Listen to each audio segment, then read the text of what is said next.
नमो विष्णुपदाय कृष्णपृष्ठाय भूतले श्रीमते भक्तिवेदांत स्वामिने नामिने नमस्ते सरस्वती देवी गौरवाणी प्रचारिणे निर्विशेष शून्यवादी पाश्चात्य देशतारिणे जय श्री कृष्ण चैतन्य प्रभु नित्यानंद श्री अद्वैत गदाधर श्रीवासादि गौर भक्तवृंद वाञ्छाकल्पतरुभ्यश्च कृपा सिन्धुभ्य एव च पतितानां पावनेभ्यो वैष्णवेभ्यो नमो नमः। हरे कृष्णा कृष्णा कृष्णा हरे हरे हरे राम राम राम हरे हरे। तो आज का तो मेरे को लगता है सबके कैमरास ऑफ है।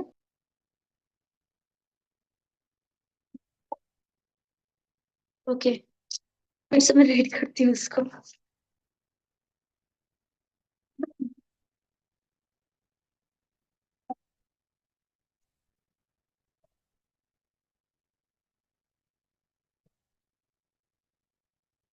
हम्म।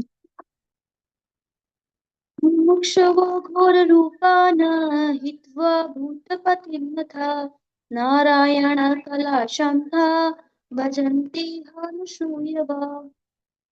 हिंदी अनुवाद है।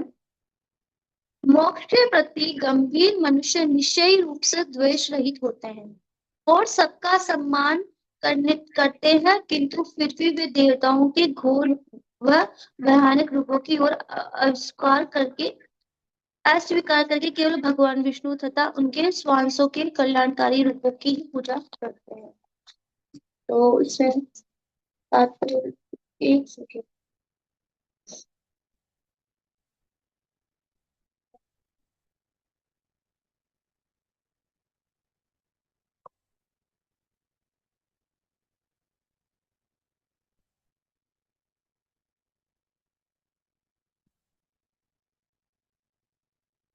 हाँ, तो इसमें बता रहे कि मोक्ष के प्रति गंभीर मनुष्य निश्चित रूप से द्वेष रहित होते हैं। मोक्ष के प्रति जिनको मोक्ष नहीं चाहिए होती है वो क्या करते हैं, वो द्वेष रहित होते हैं। तो मुमुक्षुओं का अर्थ होता है मोक्ष की इच्छा करने वाले, मोक्ष के प्रति, मोक्ष की कामी, मोक्ष की इच्छा करने वाले। तो तात्पर्य भाष्य शिल प्रपात की जय। पूर्ण पुरुषोत्तम भगवान श्री कृष्ण जो श्री विष्णु कोटि के रूप के मूल रूप है, वे दो भिन्न कोटियों में अपना विस्तार करते हैं, पूर्ण या समग्र अंश, स्वांश तथा भिन्न अंश। भिन्नांश सेवक है और विष्णु तत्व के स्वांश सेव्य भक्त तथा पूज्य है। श्री भगवान द्वारा प्रतिपद सभी देवता भी विगुणांश है। वे विष्णु तत्व की कोटि में आते हैं। विष्णु तत्व में पुरुष है जो श्री भगवान के आदि रूप ही सम्मान शक्तिमान होते हैं और वे विभिन्न कालों तथा परिस्थितियों में विभिन्न विभिन्न कोटि की शक्तियां प्रदर्शित करते हैं। विभिन्न सीमित शक्ति वाले होते हैं। वे विष्णु तत्व की तरह असीमित शक्ति नहीं होती, अतः विष्णु तत्व या भगवान श्री नारायण के पूर्ण अंशों की गणना कभी विभिन्न अंशों के साथ नहीं होनी चाहिए।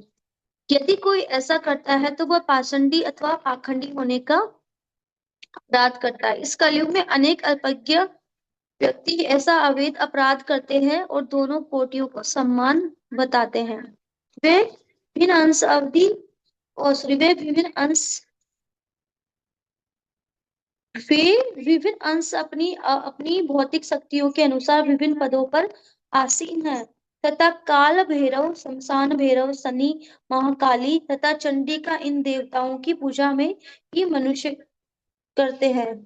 वे ही मनुष्य करते हैं जो तमोगुणों की निम्नतम अवस्था में होते हैं। ब्रह्मा, शिव, सूर्य, गणेश तथा अन्य ऐसे ही देव उन मनुष्यों द्वारा पूजे जाते हैं जो भौतिक भोग से प्रेरित होने के कारण रजोगुणी होते हैं, किंतु जो सचमुच तमोगुणी है वे केवल विष्णु तत्व की ही पूजा करते हैं। तो इसमें जैसे बता रहे प्रभुपाद जी की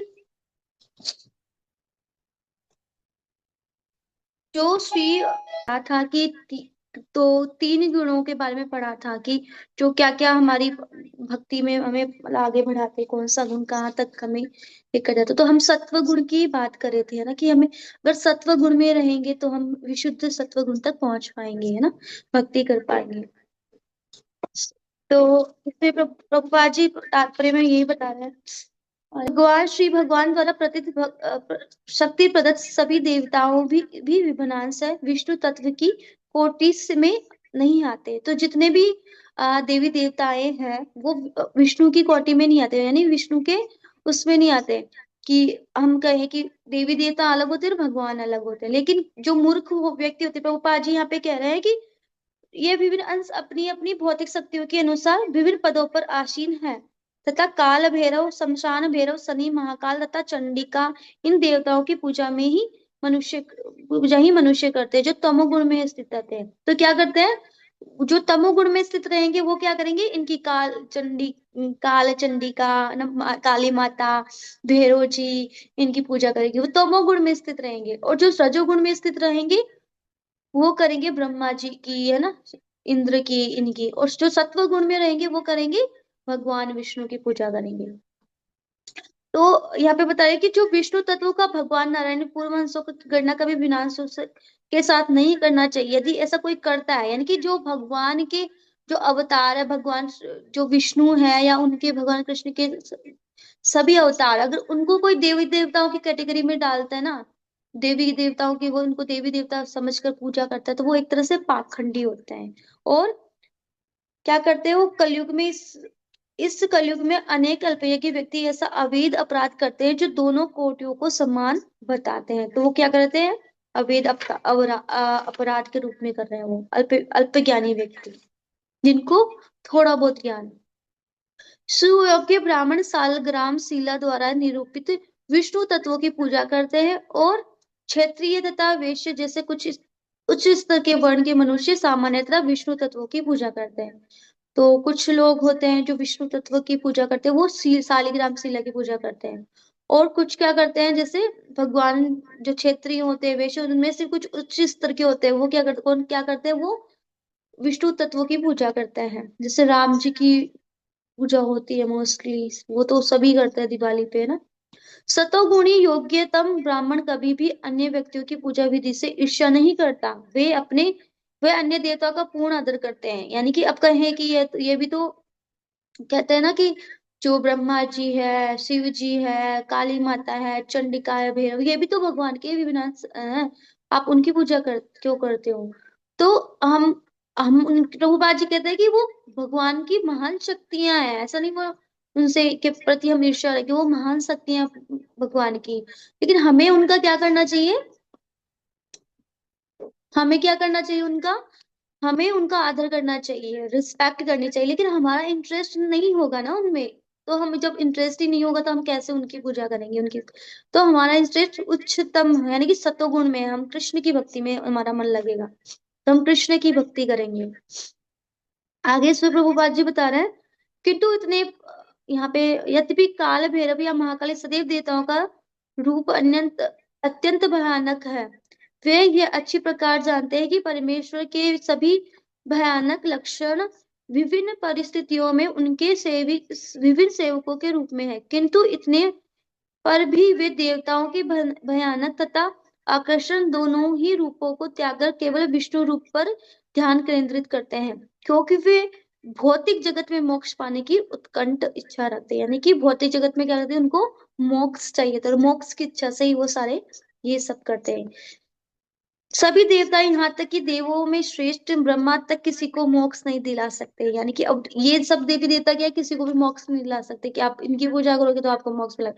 अरे ये खुद नहीं दिला सकते मोक्ष किसी को भी।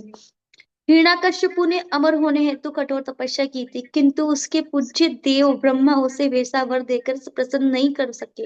यानी कि जो कश्यप था, हिरण्यकश्यपु था, उसने किसकी आराधना करी थी, ब्रह्मा जी की आराधना करी थी। और जब ब्रह्मा जी की आराधना करी, उनको अमरता का वरदान भी दे दिया था उन्होंने।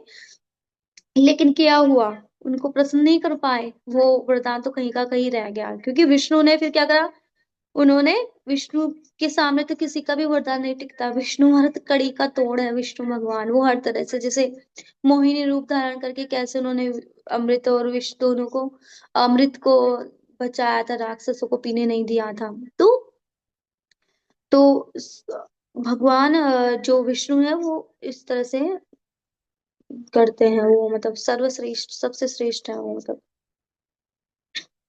सभी देवता, यहाँ तक कि देवों में सर्वश्रेष्ठ ब्रह्मा किसी को मोक्ष नहीं दे सकते, ये हो गया था।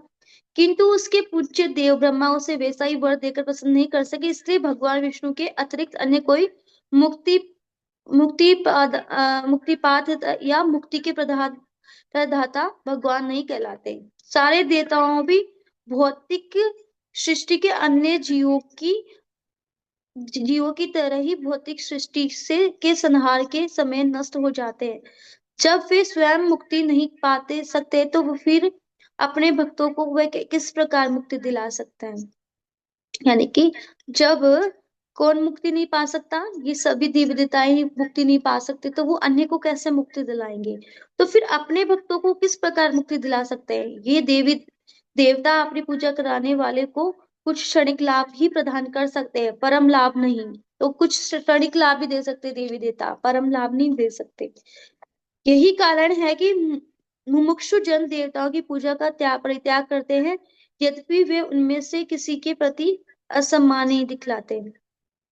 रजस्त्वं प्रकटय समशीला भजन्ति वे पृथुभूत प्रजयाधि निश्चय श्रेय प्रजस्व। रजतम प्रकटय समशीला भजन्ति वे पितृभूत अजस्य आधीन श्रेयश्वर्य प्रजा ईश्वर। जो मनुष्य रजोगुणी तथा तमोगुणी है, वे पितरों, अन्य जीवों तथा उन देवताओं की पूजा करते हैं जो सृष्टि संबंधी कार्यकलापों के प्रभारी हैं, क्योंकि वे स्त्री धन शक्ति तथा संतान का लाभ उठाने की इच्छा से प्रेरित होते हैं। तो जो मनुष्य रजोगुण में स्थित रहेंगे तो वो क्या करेंगे, रजोगुण में स्थित रहेंगे तो क्या करेंगे, रजो तथा तमोगुण में स्थित रहकर पितरों की, अन्य जीवों तथा उन देवताओं की पूजा करते हैं जो उनकी सृष्टि संबंधी कार्यकलापों में प्रभारी है। यानी कि उनको, एक व्यक्ति को क्या चाहिए, वो क्या मांगता है इन देवी देवताओं से। कोई स्त्री मांगेगा मेरा अच्छा में मुझे अच्छी स्त्री मिल जाए, मुझे संतान मिल जाए, है ना, मुझे ऐश्वर्य मिल जाए, संपत्ति मिल जाए, है ना, समानता संपन्नता मिल जाए, संपन्न मेरा परिवार हो जाए, है ना। वो इन सब की पूजा कर करके उनसे ये मांगेगा। तो क्या इन सब को पाकर वो मतलब खुश रह पाएगा। आज देखते हैं कि सबके पास बहुत कुछ होता है, लेकिन वो कहीं ना कहीं अंदर से दुखी रहता है। लेकिन वो जो देवी देवताओं के पास जाते हैं ना, वो यही सब मांगते हैं। जैसे उसमें आता है ना भगवत गीता के तात्पर्य पढ़ते हैं एक बार, तात्पर्य में से श्रील प्रभुपाद जी क्या कह रहे हैं। तात्पर्य व श्रील प्रभुपाद की जय। यदि मनुष्य श्री भगवान के धाम वापस जाने के बारे में गंभीर है, तो उसे किसी भी कोटि के देवताओं की पूजा करने की कोई आवश्यकता नहीं है। यानी कि जिसको भगवान के परम धाम जाना है, उसको फिर किसी भी देवी देवता की पूजा करने की आवश्यकता नहीं है उसको, है ना। जैसे श्रीमद् भागवतम, भगवत गीता के में कहते हैं 7.20 से लेके 23 तक, कामस्ते हते ज्ञानम प्रपद्यन्ते अन्य देवता तम तम नियमास नियमास्तहाय प्रकृतिया नियता स्वया। यानी कि जिनकी जिनकी बुद्धि भौतिक इच्छाओं के द्वारा मारी जाती है, वो देवी देवताओं की शरण में जाते हैं और वे अपने अपने स्वभाव से के अनुसार पूजा करते हैं, विशेष विधि विधानों का पालन करते हैं। श्री प्रभुपाद जी परपट में ये बता रहे हैं। और यो मैं हिंदी पढ़ती हूँ कि मैं प्रत्येक जीवों के भगवान कृष्ण कह रहे हैं, मैं प्रत्येक जीवों के हृदय में परमात्मा रूप में स्थित हूँ। जैसे ही कोई किसी देवता की पूजा करने की इच्छा करता है, तो मैं उसकी श्रद्धा को स्थिर करता हूँ, जिसे वह उसी विशेष देवताओं की भक्ति कर सके। तो देवी देवताओं की अगर हमने इच्छा करी, हमारे हृदय में इच्छा हुई देवी देवताओं की, मतलब किसी आ, हृदय में, है ना, मतलब किसी की देवी देवताओं की पूजा करने की इच्छा हुई, तो भगवान वो उस श्रद्धा को देखकर स्थिर करता है। क्या करते हैं भगवान, अपने विशेष देवताओं की भक्ति कर सके, ऐसा हमें वो क्या करते हैं, हमारी श्रद्धा स्थिर करते हैं उसमें, हमारे हृदय में श्रद्धा स्थिर करते हैं कि ताकि हम उस विशेष देवी देवताओं की पूजा कर सके। तो भगवान खुद हमें फिर वो चीजें प्रदान करते हैं, क्योंकि देवी देवता ये किसी के साथ उसमें रहकर कार्य कर रहे हैं। भगवान कृष्ण के उसमें ही तो कार्य कर रहे हैं ना, उनकी अध्यक्षता में ही तो कार्य कर रहे हैं ना। तो भगवान कह रहे हैं कि मैं खुद क्या करता हूँ, उसकी श्रद्धा को स्थिर करता हूँ, और जिससे वह उस विशेष देवता की भक्ति कर सके। हम सोचते हैं हम खुद ही करते हैं, नहीं, भगवान हर चीज की को करवाते हैं हमसे। स तया श्रद्धया युक्तस्य धारणमिहिते लभते च तत् कामने कामनमेवेय विहिता ही तात। ऐसी श्रद्धा से समन्वित वह देवता विशेष की पूजा करते हैं और यत्न करता है और अपनी इच्छा की पूर्ति करता है, किंतु वास्तविकता तो यह है कि ये सारे लाभ केवल मेरे द्वारा ही प्रदान प्रदत्त है। यानी कि देवी देवता कहाँ से देते हैं, वो भी भगवान कृष्ण के ही उनसे ही लेकर हमें देते हैं। ऐसा नहीं कि देवी देवता हमें दे रहे हैं, वो भगवान। लेकिन ये क्या है, त्रुटिपूर्ण है ये मतलब सही रास्ता नहीं है। एक सीधा सीधा रास्ता, एक टेढ़ा टेढ़ा रास्ता हम जा रहे हैं। एक कल परसों मैंने एक रील देखी थी, एक लड़की थी, बहुत सारा पानी भरा था और साइड में एक वो था, एक लगा हुआ था ऊपर से थोड़ा पत्थर सा बना हुआ था, एक चबूतरा सा बना हुआ था। तो वो सोची कि इधर से ना जाकर, पानी में ना जाकर मैं क्या करती हूँ, उस चबूतरे से चढ़कर चली जाती हूँ, बारिश के पानी को लांग करके मैं उधर से चली जाती हूँ। तो उस रास्ते को छोड़कर वो क्या करने लगी, उसके ऊपर चबूतरे से चढ़कर जाने लगी। जैसे ही उसने चबूतरे पर चढ़ी और वो फिसल कर वापस उसी पानी में गिर गई। तो ऐसा ही हमारे साथ होता है कि हम कृष्ण को के ट्रैक को छोड़कर, कृष्ण की ट्रैक को छोड़कर, जो कृष्ण ने हमारे लिए जो ट्रैक बनाया उसको छोड़कर हम अपना ट्रैक बनाने का करते हैं। और क्या करते हैं फिर, हम गिर जाते हैं। यानी कि गिरना मतलब उसका पानी में गिरना, और हमारा क्या, हमें गिरना, बार बार इस जन्म मृत्यु के चक्र में गिरना। तो ये होता है। अगर हम भगवान के ट्रैक पर, भगवान ने जो हमारे लिए बनाया है उस पर, उसे ही अपना बना ले कि यही मेरा लास्ट, यही मेरा गोल है, इसी से मेरे को, इसी मार्ग से मुझे जाना है, इसी ट्रैक से मुझे जाना है, तो फिर बात ही क्या, फिर तो कहना ही क्या। ठीक है। तो इस तरह से जो देवताओं की शरण में, वो अपनी इच्छाओं के लिए वो देवी देवताओं के शरण में जाते हैं।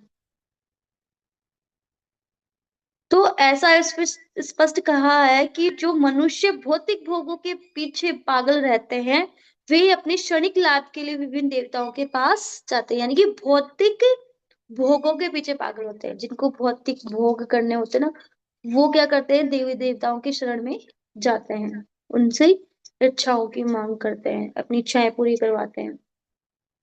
भौतिक भोग जीवन में उतना ही अपनाना चाहिए जितना जीवन की न्यूनतम आवश्यकताओं के लिए जरूरी है। न उससे कम न ज्यादा, ना तो कम होना चाहिए और ना ही ज्यादा होना चाहिए। अधिक भौतिक भोग अपनाने का अर्थ है कि अपने आप को भौतिक संसार के कष्टों से अधिकाधिक बांधना। ज्यादा, अगर बहुत ज्यादा धन होगा तो बार बार वो बंध जाएगा ना। जो मनुष्य भौतिकता में निमग्न है, उन्हें अधिक धन, अधिक स्त्रियां तथा झूठी कुलीनता जैसी वस्तुएं चाहिए, क्योंकि वे भगवान श्री विष्णु की पूजा से प्राप्त होने वाले लाभ से अभिज्ञ रहते हैं। भगवान विष्णु की पूजा करने से ही जीव को लाभ मिलता है। मनुष्य के बाद अगले जीवन में भी लाभ मिलता है। इन सिद्धांतों को भूलकर जो मनुष्य अधिक धन, अधिक स्त्रियां तथा अधिक संतान चाहते हैं, ऐसे मनुष्य विभिन्न देवताओं की पूजा करते हैं। जीवन का लक्ष्य जीवन जीवन का लक्ष्य जीवन के कष्टों को समाप्त करना है, उन्हें बढ़ाना बढ़ाना नहीं। तो प्रभुपाद जी कह रहे हैं कि जो अधिक स्त्रियां चाहिए, उसको अधिक धन चाहिए, अधिक संतानें चाहिए, है ना, वो क्या करता है, अपने जीवन की कष्टों को बढ़ा रहा है, वो समाप्त नहीं कर रहा, कष्टों को बढ़ा रहा है। और जीवन का लक्ष्य प्रभुपाद जी बता रहे हैं, जीवन के कष्टों को समाप्त करना है, इस जन्म मृत्यु जरा व्याधि के चक्र को समाप्त करना, ये जीवन का लक्ष्य है, ताकि हम इस जीवन में बार बार ना आए, बार बार इस जन्म मृत्यु जरा व्याधि के चक्र में ना पड़े, इस डेथ बर्थ की साइकिल में ना पड़े। इससे छूट कर, इससे हम इन इन सारे कष्टों से, मतलब जन्म लेना यानी कि कष्ट को प्राप्त, इस मृत्यु लोक में हम जन्म, इस लोक का नाम ही मृत्यु लोक है, मृत्यु मृत्यु लोक है, भव सागर है, भव सागर है ना। और कष्टों का सागर है, दुखालयम अशाश्वतम, दुखालय है, दुखों का आलय है ना, जहाँ पे दुख दुख है, पदम पदम विपदा है ना, पद पद पर हम यहाँ पे विपदा है।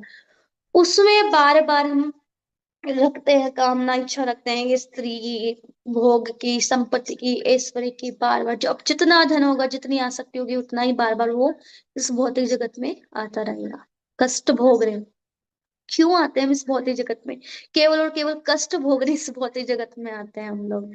हम ये सोचना चाहिए। जब भगवान श्री कृष्ण sorry, भौतिक सुख के लिए देवताओं के पास जाना कोई आवश्यकता नहीं है।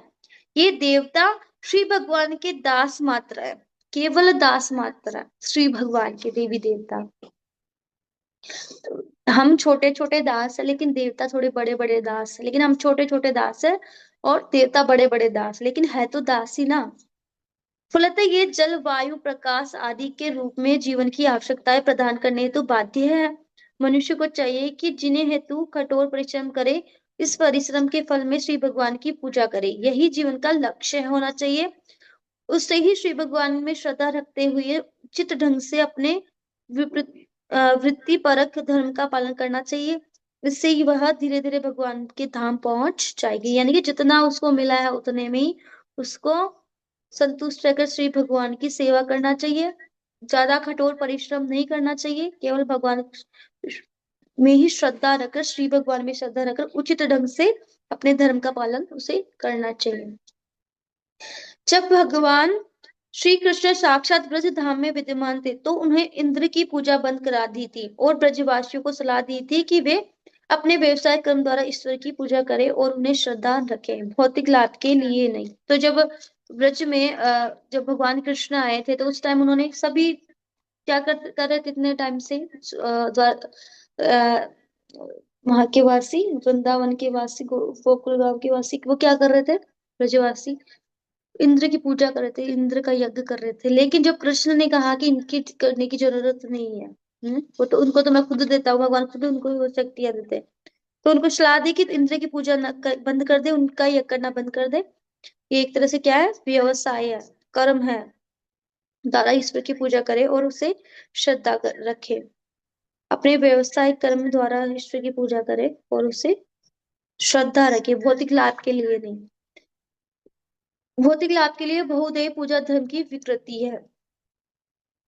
यानी कि धर्म को फिर वो खत्म करती है, अगर भौतिक लाभ के लिए अगर आप पूजा कर रहे हो तो।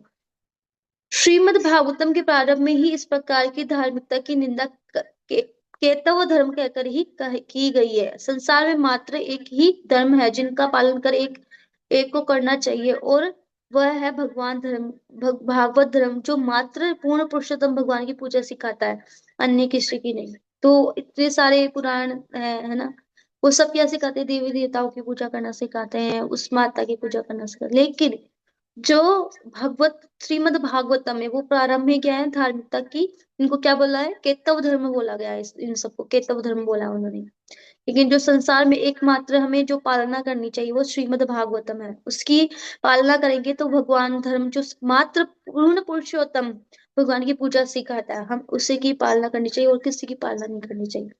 अब जो नेक्स्ट दो श्लोक है बहुत इंपॉर्टेंट है, वो सबको लर्न होने चाहिए। तो अंबिका माता जी आप इनको पोस्ट कर देना, ग्रुप में बता देना, है ना। नेक्स्ट श्लोक का दो बहुत अच्छे श्लोक है, तो जी।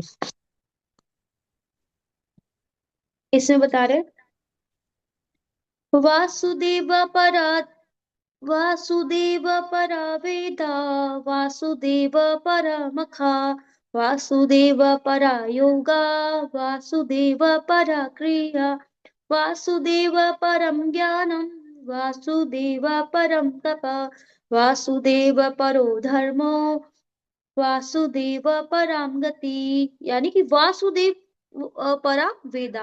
तो सारी चीजों को उद्देश्य क्या बताया गया यहाँ पे? सारे चीजों का उद्देश्य क्या है? भगवान वासुदेव, वासुदेव है सारे चीजों के उद्देश्य। तो यहाँ पे बताया कि वासुदेव परा वेदा, वेदों में क्या है? सबसे परे कौन है वेदों में? कौन है? वासुदेव, है ना। वासुदेव परामखा, परा मतलब परम, वासु वेदों में परम कौन है? वासुदेव, है ना। और मखा, मखा यानी होता है यज्ञ, यज्ञों में परम कौन है? वासुदेव।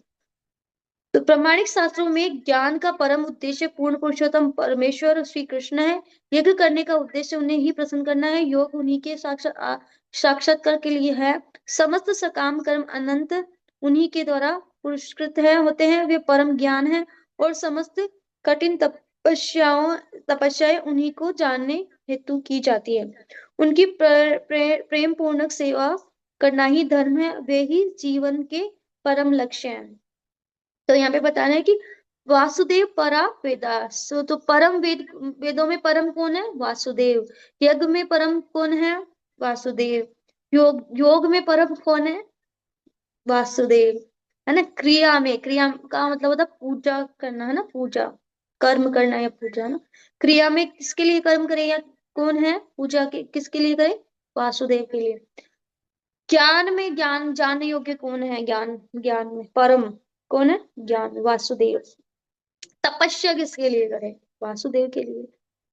धर्म कौन है? वासुदेव है। और गति, परम गति, वो भी किससे मिलेगी? वासुदेव से। ये सब करेंगे तब हम वासुदेव से परम गति प्राप्त करेंगे। तात्पर्य वह शिल्पपात, शिल्पपात की जय। इन दो श्लोकों में पुष्टि हुई है कि एकमात्र भगवान श्री कृष्ण की पूजा के पात्र है। वैदिक साहित्य का लक्ष्य यही भी है कि श्री भगवान के साथ संबंध स्थापित किया जाए और हमारी भूली हुई प्रेममयी सेवा को दोबारा जागृत किया जाए। यही वेदों का सार तत्व है। भूली हुई प्रेममयी सेवा को दोबारा जागृत करें। हम क्या है? सेवक है भगवान की। और हमारा क्या है? हम सेवा करना ही हमारा, चाहे भाव हमारा जो होता है ना स्वभाव, वो क्या है? सेवा, सेवा करना से, चाहे समाज की करो चाहे परिवार की करो, लेकिन वो है हमारा अंदर है सेवा भाव। लेकिन हम क्या करते हैं? गलत लोगों की सेवा करते हैं। लेकिन एक्चुअल में किसकी सेवा करनी चाहिए? हमें वासुदेव की सेवा करनी चाहिए। हमारा परम लक्ष्य वही है, वासुदेव की सेवा करना।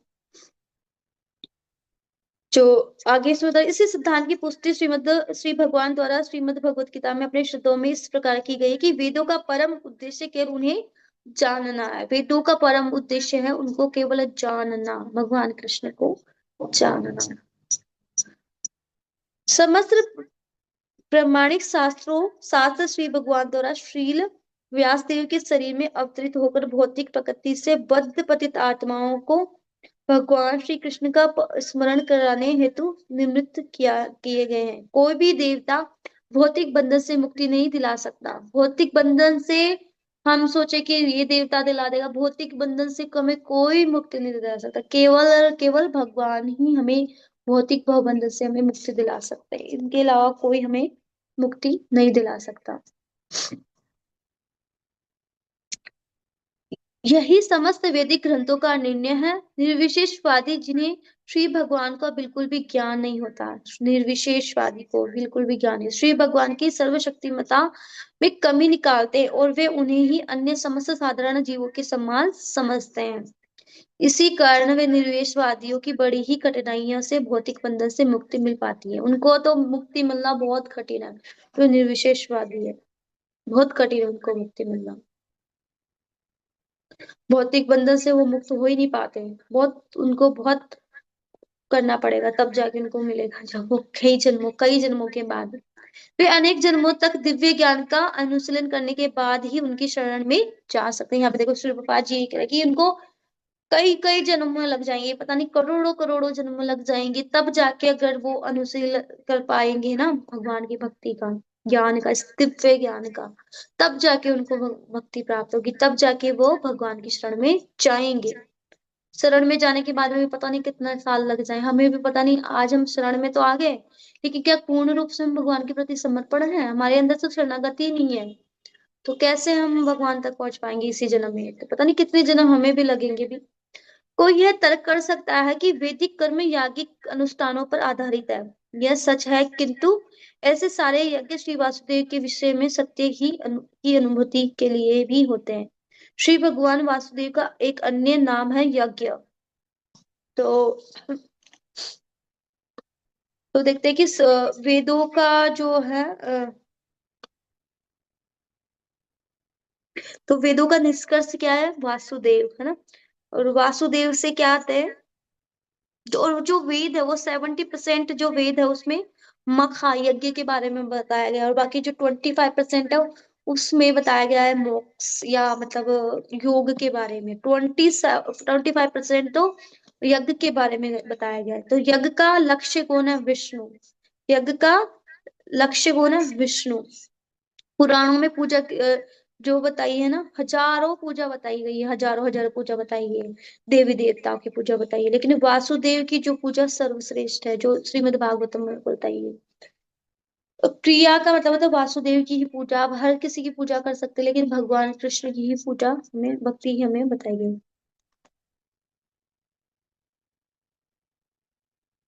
और वेद सारे ज्ञान का क्या है? लक्ष्य है ज्ञान का। चाहे आप भौतिक ज्ञान ही क्यों ना ले रहे हो, भौतिक ज्ञान ही क्यों आपने इकट्ठा कर लिया, उस ज्ञान को भी अगर आपने भगवान की सेवा में नहीं लगाया तो वो यूजलेस है, उसका फिर कोई मतलब नहीं। तो आपने अगर भौतिक ज्ञान भी ले रहे हो ना, अगर उसको भी भगवान की सेवा में लगाओ, उसको भी, हर ज्ञान का जो उद्देश्य है, वो लक्ष्य है, अंतिम लक्ष्य, हमारा जो लक्ष्य है वो है वासुदेव। और उस ज्ञान को अगर हम भगवान की सेवा में नहीं लगाए तो वो निरर्थक। हाँ, उसका कोई यूज नहीं है, वो तो फिर आपने एमए ले लिया फालतू में ही। तो जैसे इसमें जैसे तपस्या का लक्ष्य क्या है? मोक्ष या सिद्धियां। तो मोक्ष या सिद्धियां क्या है? मतलब मोक्ष और सिद्धि है तपस्या का लक्ष्य। तपस्या क्यों करते हैं ये साधु लोग? ताकि उनको मोक्ष मिले, है ना, या सिद्धियां मिले। बट ये भी भगवान की ही के लिए अगर हम तपस्या नहीं करें तो ये भी क्या है? व्यर्थ है, त्याग है ना। इतनी मुश्किलें सहते हैं, इतना हम करते हैं ना, वो किसके लिए करें? अगर वो हम भगवान के लिए नहीं करेंगे तो फिर वो भी व्यर्थ है ना। इसमें आगे श्री रूपा जी बता रहे हैं, परमात्मा साक्षात्कार श्री वासुदेव का आंशिक साक्षात्कार है, और यदि कोई इसे प्रयास से सफल होता है तो वह श्री वासुदेव को पूर्ण साक्षात्कार होता है। किंतु अधिकांश योगी दुर्भाग्यवश शारीरिक विधि से प्राप्त योगी शक्तियों द्वारा विपत हो जाते हैं। ऐसे दुर्भाग्यशाली योगी को अगले जन्म में विद्वान ब्राह्मण या संपन्न वैष्णव वैश्यों के कुल में जन्म दिया जाता है, जिससे कि वे श्री वासुदेव साक्षात्कार के अधूरे कार्य को पूर्ण कर सके या पूरा कर सके। यदि ऐसे भाग्यवान ब्राह्मण तथा वैश्य पुत्र अवसर का लाभ उठाते हैं तो वो साधु पुरुषों की संगति से उन्हें सरलता से श्री वासुदेव साक्षात्कार को हो जाता है। परंतु भाग्यवश ऐसे भाग्यशाली मनुष्य भौतिक संपत्ति तथा सामान्य पुनः मोहित हो जाते हैं और अपने जीवन के लक्ष्य को सही अर्थों को उसमें भूल जाते हैं। परंतु दुर्भाग्यवश ऐसे भाग्यशाली मनुष्य, यानी कि भाग्यशाली मनुष्य भी दुर्भाग्य से क्या होते हैं? इस भौतिक संपत्ति और सम्मान से पुनः मोहित हो जाते हैं, उनसे फिर से उनका मोह लग जाता है, और फिर बाद में फिर से वो क्या कर जाते हैं? इस जीवन के लक्ष्य के जो सही अर्थ है उसको भूल जाता है। ज्ञान के अनुशीलन में भी यही बात लागू होती है कि श्रीमद् भगवत गीता के अनुसार ज्ञान के अनुशीलन के लिए 18 बातें हैं। ज्ञान के ऐसे अनुशीलन में क्रमशः अभिमान रहित, मद रहित, अहिंसक, सहिष्णु, सरल, गुरु भक्त तथा आत्म संयमी बन जाता है। ज्ञान के अनुशीलन से वह घर बार से अनासक्त हो जाता है और जन्म मृत्यु जरा तथा व्याधि के कष्टों से अवगत हो जाता है। ज्ञान का समस्त अनुशीलन भगवान श्री विष्णु विष्णु श्री सॉरी श्री भगवान वासुदेव की भक्तिमय सेवा में जाकर समाप्त होता है। अतएव श्री वासुदेव ही ज्ञान की समस्त शाखाओं के अनुशीलन पर लक्ष्य, परम लक्ष्य है। ज्ञान का जो अनुशीलन श्री वासुदेव के मिलन मिलन के दिव्य स्तर तक ऊपर उठा सके वही वास्तविक ज्ञान है। श्रीमद् भगवद गीता में भौतिक ज्ञान की विविध प्रेम शाखाओं को हरे कृष्ण। विभिन्न शाखाओं को अज्ञान की शाखा देकर तिरस्कृत किया जाता है। भौतिक ज्ञान का अंतिम लक्ष्य इंद्रियों की तृप्ति करना है, जिसका अर्थ हुआ भौतिक जीवन का दीर्घ बनाना और इस प्रकार तीनों तापों का जारी रहना, यानी कि यहाँ पे बता रहे हैं कि भौतिक ज्ञान की अंतिम लक्ष्य इंद्रिय तृप्ति करना होता है, भौतिक ज्ञान का, यानी कि भौतिक ज्ञान प्राप्त होता है, आप इंद्रिय तृप्ति के लिए करें। और इंद्रिय तृप्ति कर रहे हो तो उसका अर्थ क्या है? भौतिक जीवन को दीर्घ बनाना, बड़ा बनाना, बार बार बार बार उसी भौतिक जीवन में आते रहना, कष्टों को, त्रिताप, तीनों तापों को सहन करना। अतः इस भौतिक जगत में कष्टमय जीवन को दीर्घ बनाने की अज्ञान है, ही अज्ञान, यानी कि अपने जीवन को बड़ा बनाने, कहते हैं ना, तुम जियो हजारों साल, हजार दिन हो, ऐसा कुछ गाते हैं ना।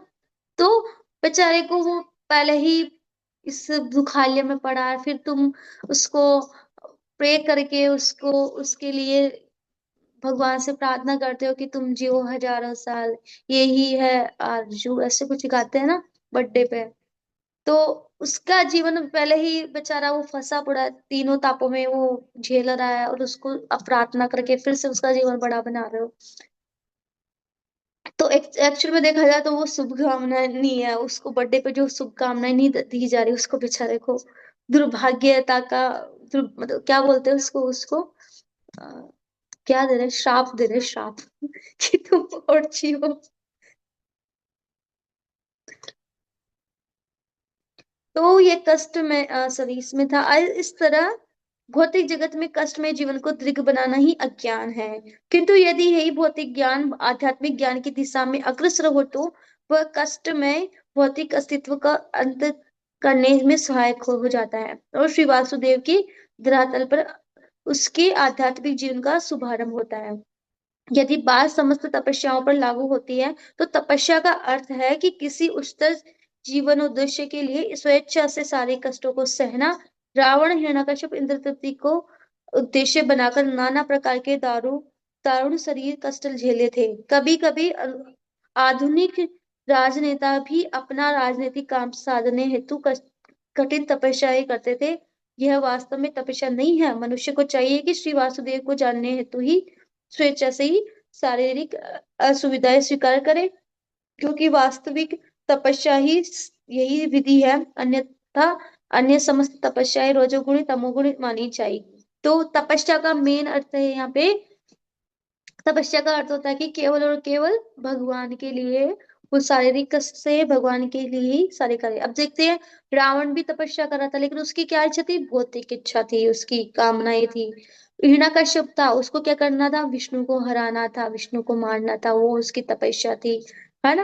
और ऐसे राजनेता होते हैं, वो भी तपस्या करते हैं ताकि उनकी कोई भौतिक कामनाएं है वो पूर्ण हो जाए, तो वो भौतिक तपस्या करते हैं। लेकिन ये तपस्या भी क्या है? गलत है। तपस्या का मतलब है भगवान विष्णु के लिए और प्रसन्न करना। और ये तपस्या कौन सी है? रजोगुणी और तमोगुणी होती है। रजोगुणी तथा तमोगुणी जीवन के कष्टों का अंत नहीं हो सकता, यानी कि जब हम तमोगुणी रजोगुणी में रहेंगे तो हमारे जीवन के कष्टों का अंत नहीं होगा। लेकिन केवल सत्वगुण ही जीवन के तीनों तापों से कम कर सकते हैं। सत्वगुण में रहेंगे तो हम तीनों तापों में को कम कर पाएंगे। भगवान श्री कृष्ण के माता पिता के रूप में प्रख्यात वसुदेव तथा देवकी ने श्री वासुदेव को पुत्र रूप में प्राप्त करने हेतु तपस्या की थी। भगवान श्री कृष्ण समस्त जीवों के जनक हैं, अतएव वे समस्त जीवों के आदि पुरुष हैं। वे ही समस्त भोक्ताओं के आदि सनातन भोक्ता है। अतएव कोई भी उन्हें उत्पन्न करने वाला पिता नहीं हो सकता, जैसा कि अज्ञानी मनुष्य सोचते कि वसुदेव तथा देवकी की घोर तपस्या से प्रसन्न होकर भगवान श्री कृष्ण ने उनको पुत्र बनना स्वीकार करा। अतएव यदि तपस्या करनी है तो ज्ञान की प्रकाशता वासुदेव और को लक्ष्य मानकर ही करनी चाहिए। अगर तपस्या करनी चाहिए, उन्होंने भी तपस्या करी ना, तो उनके भगवान उनके पुत्र रूप में आए। वासुदेव आदि भगवान श्री कृष्ण हैं, जैसा कि पूर्ण में ही कहा जा चुका है। आदि भगवान असंख्य रूपों में अपना विस्तार करते हैं। रूपों का ऐसा विस्तार,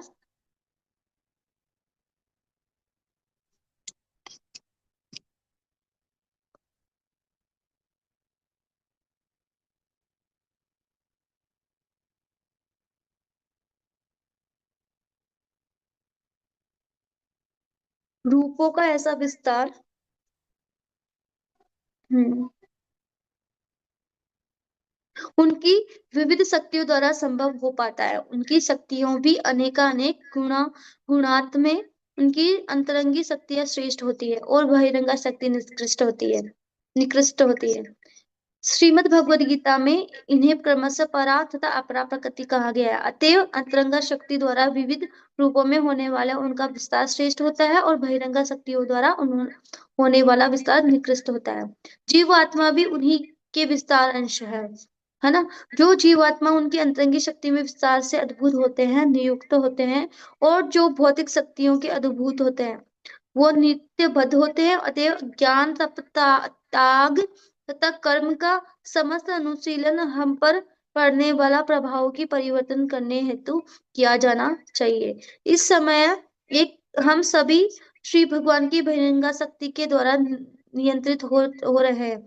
अतः उनके प्रभाव फल को परिवर्तन करने हेतु हमें आध्यात्मिक शक्ति का अनुशीलन करना चाहिए। श्रीमद् भगवद गीता में कहा गया है कि जो महात्मा है या जिनके हृदय अब इतने विशाल हो चुके हैं कि वे भगवान श्री कृष्ण की सेवा में निरत रहते हैं, वे अंतरंग की शक्ति के वश में रहते हैं, और इसका फल यह होता है कि ऐसे विशाल हृदय वाला मनुष्य बिना विचलित हुए श्री भगवान की सेवा में लगे ही रहते हैं। यह जीवन का लक्ष्य होना चाहिए। यही समस्त वैदिक साहित्यों का निर्णय है। किसी को सकाम कर्म या दिव्य ज्ञान के विषय में सूक्ष्म चिंतन करने की जरूरत नहीं है। हर एक व्यक्ति को तुरंत श्री भगवान की दिव्य प्रेममयी सेवा में लग जाना चाहिए। मनुष्य को उन विभिन्न देवताओं की पूजा नहीं करनी चाहिए जो सृष्टि के उत्पत्ति, पालन तथा संहार का कार्य करने वाले श्री भगवान के हाथ की एक हाथ की तरह है। यानी कि उनके भगवान के हाथ है, ये सब जो कार्य करे ना, भगवान के हाथ है वो। ऐसे असंख्य शक्तिशाली देवता है जो भौतिक जगत की बाह्य व्यवस्था की देखरेख करते हैं। वे सब भगवान श्री वासुदेव के सहायकों में समान है। यहाँ तक कि ब्रह्मा तथा शिव की गणना भी देवताओं में होती है, किंतु भगवान विष्णु तथा श्री वासुदेव तो सदा ही दिव्य पद पर आसीन रहते हैं। यद्यपि वे भौतिक जगत के सत्व गुण को स्वीकार करते हैं, किंतु फिर भी समस्त भौतिक गुणों से परे रहते हैं। निम्नलिखित उदाहरण से यह बात और स्पष्ट हो जाएगी कि एक जेल में बंदी होता है और प्रबंधक भी होते हैं, किंतु बंदी तथा प्रबंधक दोनों राजा के नियमों से बंधे होते हैं। लेकिन यदि कभी कभार राजा जेल में आता है तो वह जेल के नियमों में बंधा नहीं होता। राजा सदैव जेल के नियमों से परे होता है। ठीक उसी प्रकार श्री भगवान इस भौतिक जगत में नियमों से परे, यानी कि जब एक जेल होता है, जेलर होता है ना, वो जेल में जाता है जेलियों को, कैदियों को देखने के लिए। तो इसका मतलब ये थोड़ी ना कि जेल उसमें आ गया तो वो भी मतलब उसने कुछ वो बंध जाएगा, या उसने कोई क्राइम कर दिया, या वो मतलब उससे प्रभावित हो जाएगा। नहीं, वैसे ही भगवान इस दुखालय में, इस भौतिक जगत में तो आते हैं, लेकिन यहाँ के जो है भौतिक प्रकृति उससे प्रभावित नहीं होते हैं। तो ये हो गया कंप्लीट। तो इस वजह से मेरे को कुछ पॉइंट्स मिले थे, तो अगर सब, हरे कृष्णा, सादर प्रणाम। वंशा कल्पतरुभ्यश्च कृपा सिन्धुभ्यो च पतितानां पावनेभ्यो वैष्णवेभ्यो नमः। अनंत कोटि वैष्णव वृंद की जय।